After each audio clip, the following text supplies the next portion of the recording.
Good morning, good morning, good morning. Naglalakad tayo, so nakakuha tayo ng tehu dun sa aming mailbox.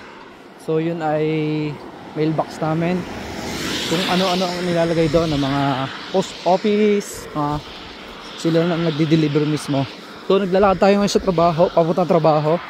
Update tayo kasi wala po akong sasakyan ngayon. Ayos ba yung get up natin? Nakaboots tayo, guys. Oh, nabili ko yung pila. So hinatid lang ako ng kapitbahay namin doon sa bahay. Pinick up ako doon sa car service doon sa aming pagawaan, sa paggawaan ng sasakyan. So kami naglalakad ngayon. Medyo malamig, guys, napakalamig. So next week po winter na. Excited. Next week po ay winter na. So nakalagay sa forecast ng Yuka ay winter na po next week. So first time na naman natin maglakad, nakapanibago. So 3 hours ang work natin ngayon. So madali tayo matatapos at makukuha agad yung sasakyan mamaya. Napakalamig, guys.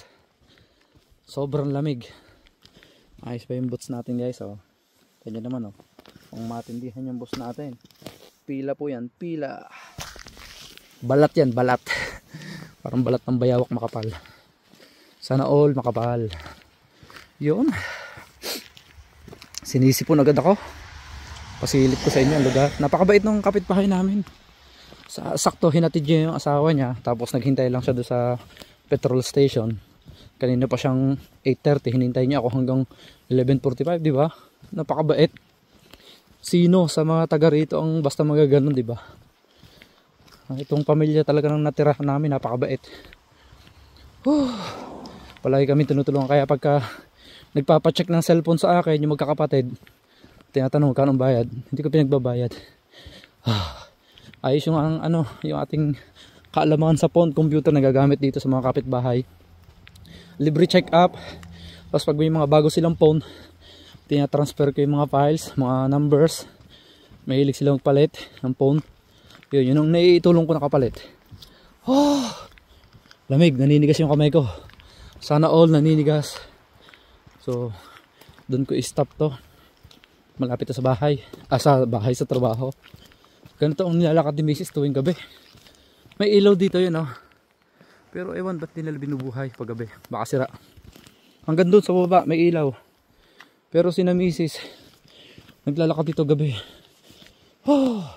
Wala man lang ka-ilaw-ilaw. Sobrang nakakatakot. Scary pa naman yung lumang nila, hospital.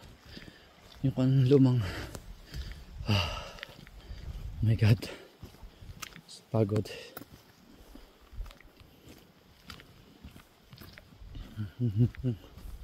Yeah. So madami na tayo linisin kasi dito sa trabaho ko ngayon nagpapalit ng cabinet.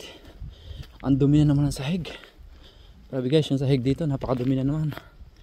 Talagang nakakapagod maglinis. Oh my god. Yan po ang pagkakaiba ng autumn na pa winter na. Ganyan, tuyot na naman. Medyo basa-basa. Sana all basa-basa. Yung bago nilang ang luma nilang pinaka tirahan ng mga dito, mga pasyente nila. Malawak din yan, malaki dun sa kabila. Ganda ng pagmasdan, pagka before mag winter. Pero pag summer yan, berde po lahat yan, diba? Nakikita nyo naman sa video natin na mga ina-upload last time.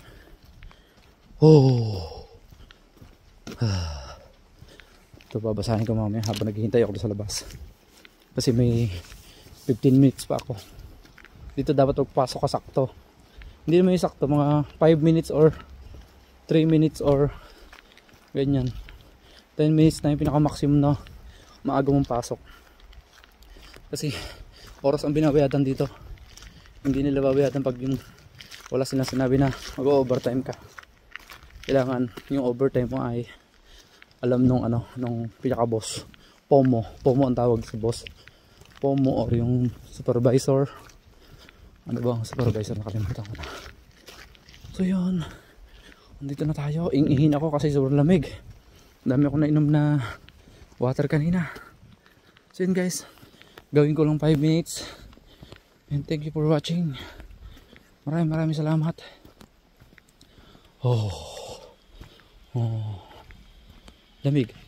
Yun, nakarinig ko yung paglalagarin nila. Yun, thank you so much for watching.